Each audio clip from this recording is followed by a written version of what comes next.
Buonasera.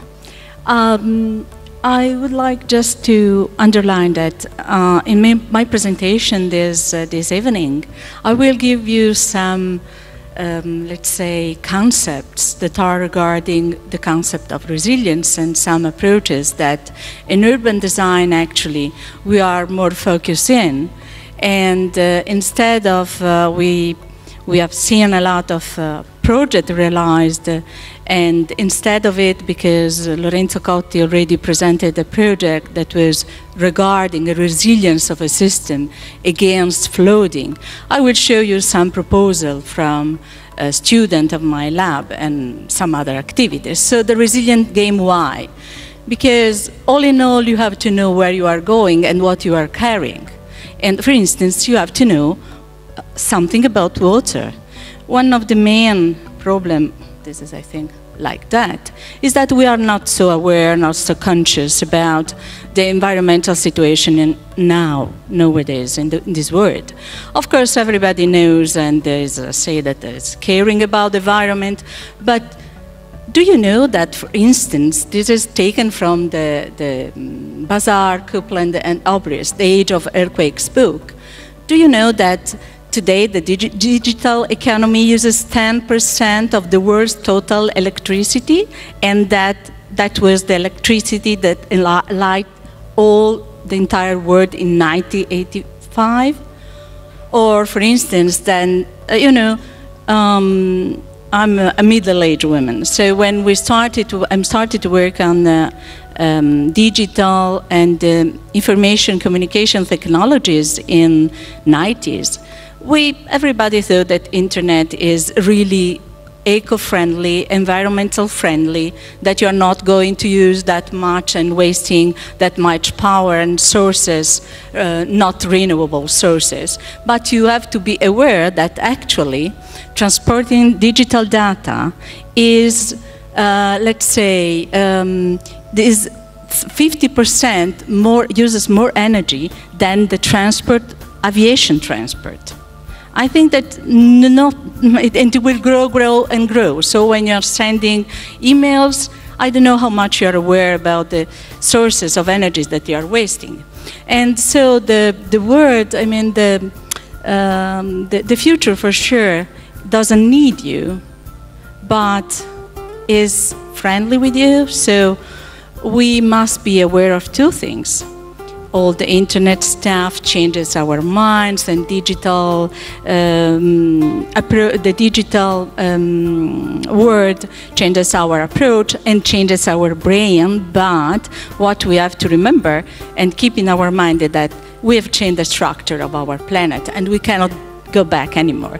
Just to show you, this is a picture of, you know, if you looked at this, just a glance, what do you think? Oh, nice place with greenery, some water. So are you know, this is a slum. Slums built on the border of the polluted water of Billing Reservoir of São Paulo. And this is just in this February in 2015. So you can imagine that if this is the reservoir of a drinkable water, to have a slum here, even not a residential area, is a problem. So we have to think about this, because no matter where we live, or the rate of economic growth or of a given nation, populations are and will always be vulnerable, for instance, to water scarcity, among other resources. And yeah, this is from Middle Age, but it doesn't, unfortunately, it didn't change. So why we start to talk about resilience? Again, back to the problem of disasters. Unfortunately, we are sharing a common problems of natural hazard, Romania and my country, Italy. That is, you know, seismic hazard and flooding and hydrological risk. So this is not from universities, from World Bank. And the World Bank estimated that from 1990 and 2009, 96% of the funds spent on international disaster was used for response and recovery. So this is the cycle, the traditional cycle. When disaster happens, there is a response, then a recovery, then a mitigation, then preparedness. As you see, this part of the cycle is neglected. So what is the situation in my country? Quite big. But what is interesting, let's say, those are bunches of data. Don't look to that, just remember that, you know, Sardinia, where I came from, not originally, I was not born there, but I'm teaching here, and this part of the island, it seems not high risk, under high risk of vulnerable to any hydrological things. So, because it's out of the map. But, and this is the first thing that I want you to notice. And again, the surface here of high hydrogeological risk is in green, Sardinia is in green, so it's still the 5%, so not much. But here, you have to check to these small diagrams that show that the consume of the agricultural land and natural land by, you know, built environment shift from this point to that point in a few years. So we increase as the use of our land, the built land, we increase 156%. If you remember this previous one, right? It was green. Sorry. It was, we say, green, no risk. This was the situation that happened, unfortunately, 18 October 2013 in Sardinia. In really, you know, 24, less than 1 day, there was a really heavy rain that hit this part of the island, and the result was here: 16 victims.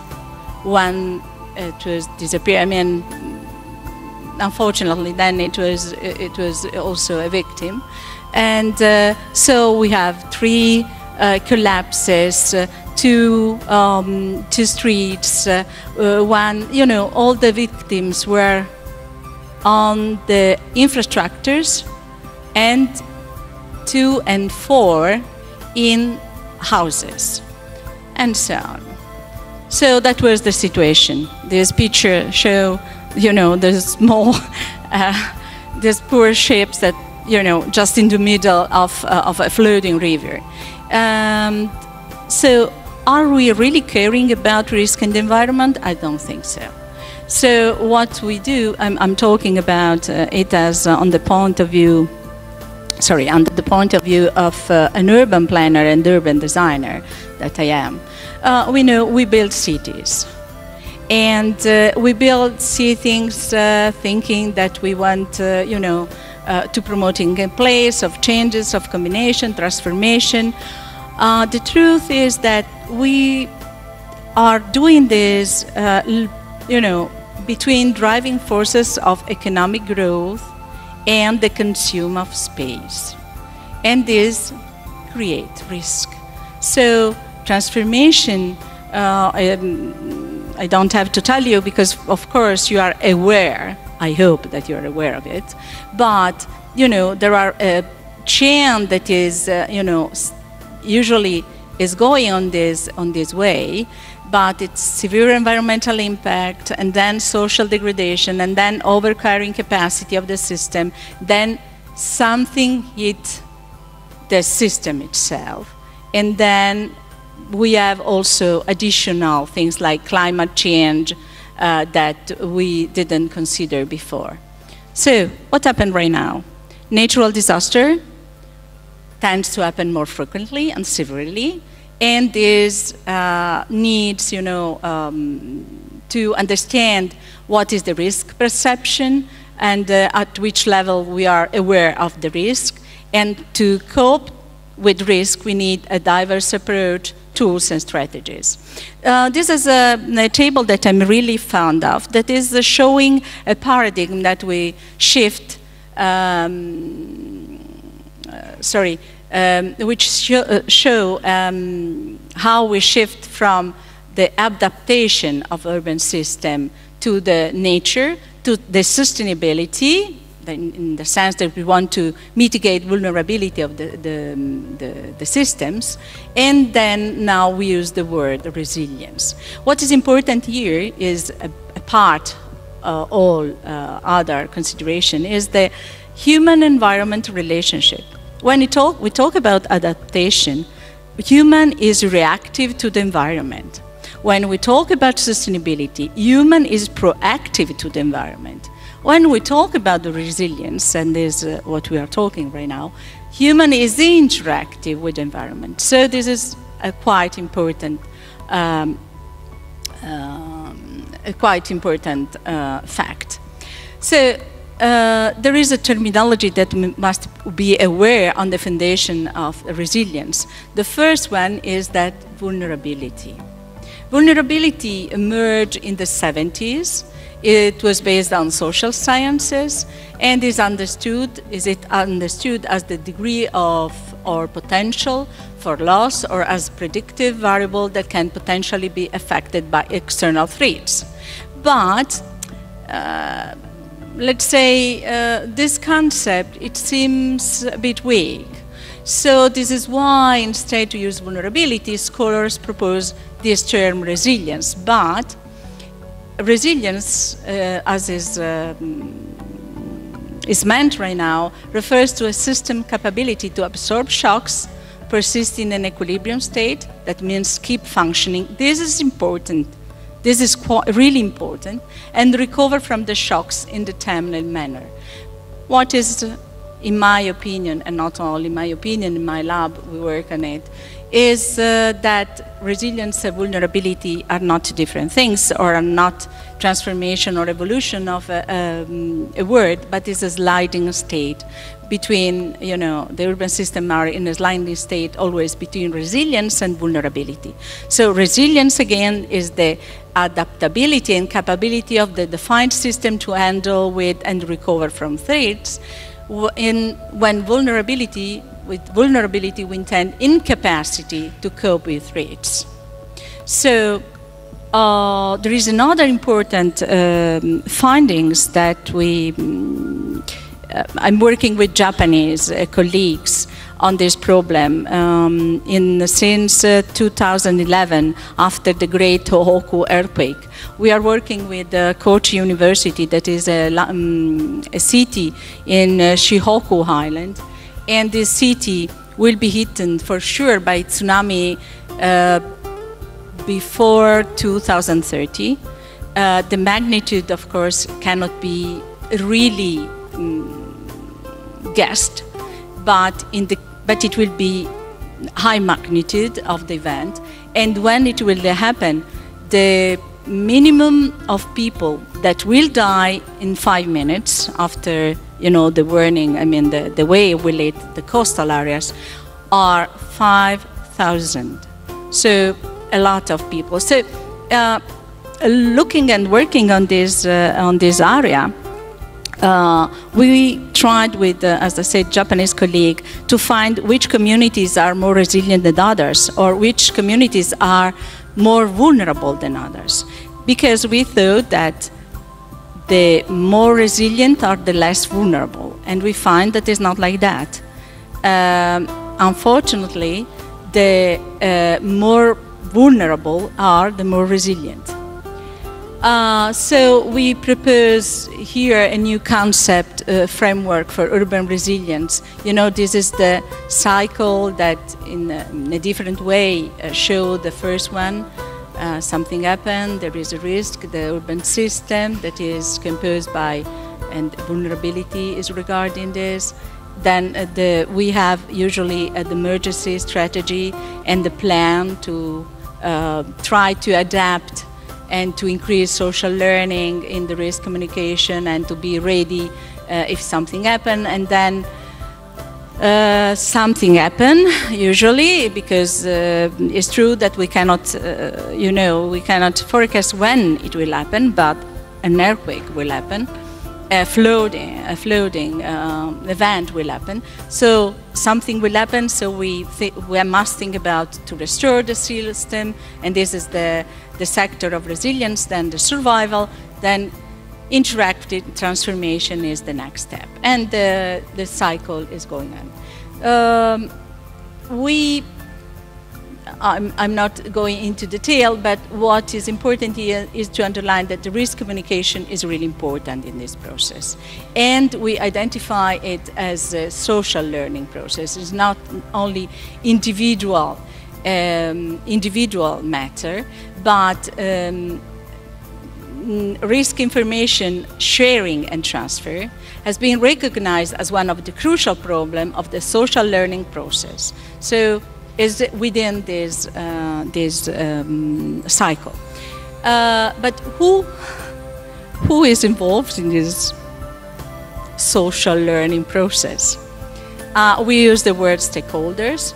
Stakeholders are holders of what? Of vision, and their vision of the city, and not only their vision of which aspects are more vulnerable, and also how we can manage the vulnerability. So, for instance, for politicians and planners, what is a city? A system linking consumption and production, not only for us, as you see, but let's say taking this one. And what aspect of urban life are seen are vulnerable? All the infrastructure networks, road, electricity, water, drainage. And how we can manage this vulnerability, building more or increasing the resilience of infrastructure networks, and more approaches based on the technical and design and disaster preparedness and so on. But what happened in the real life? Spatial planning is one of the most important tools that are used in the meaning to increase the resilience of urban system. And here it's quite confused, but is what happened. So the first part is, you put in operation. This is the traditional way: analysis, collection, definition, and blah blah blah. Then we have the stakeholder here, and then there is the process for the designer, and then you have a master plan. Plus, if you are really lucky, you have community participation and planning, and therefore you have a plan here. So what happened?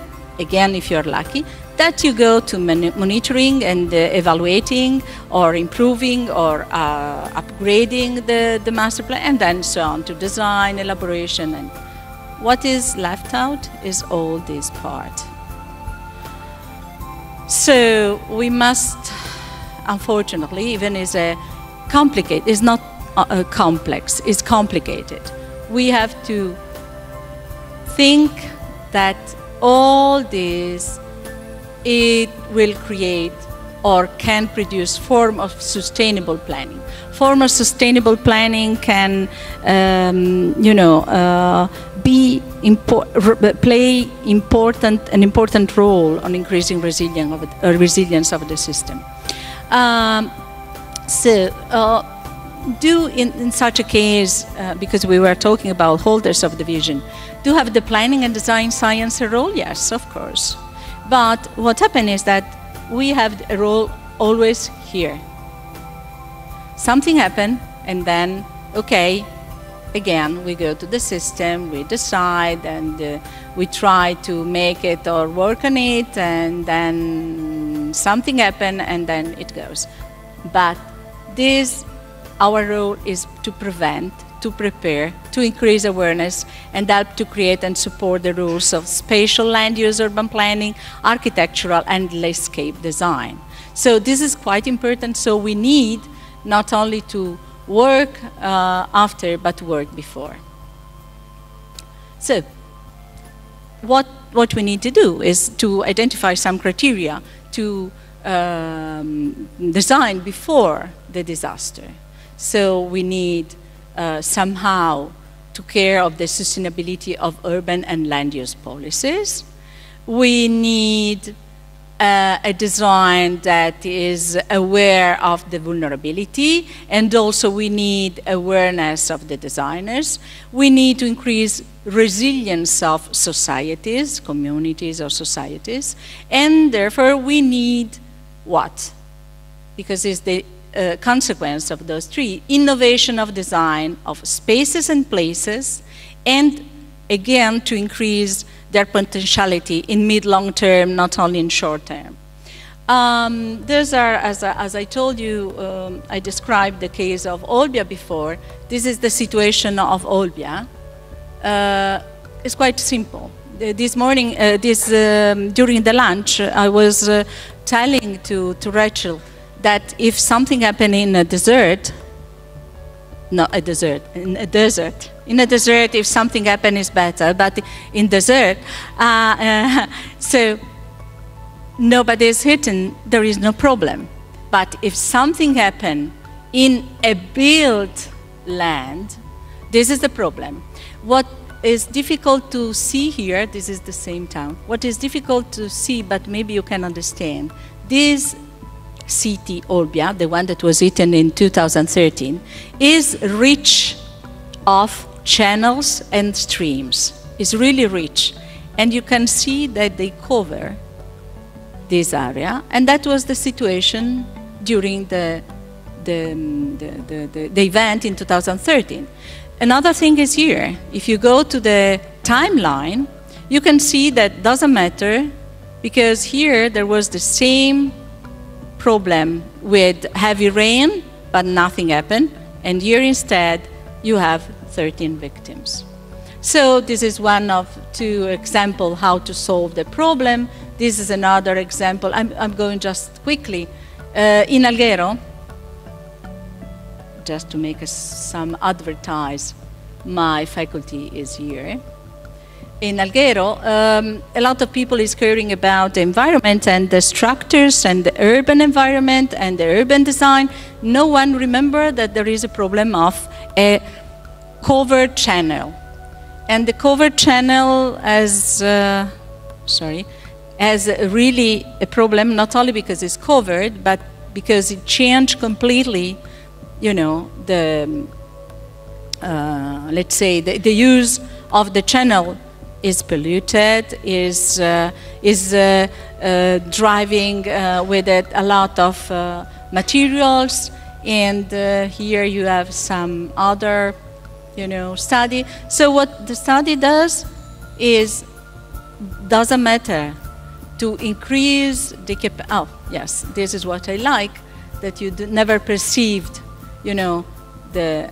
Do I show fear in the face of diversity? Nay, for the Lord shall deliver me. Oh, Lord. Yes, this is what we behave in the actually. Looking to any kind of risk, I have to say.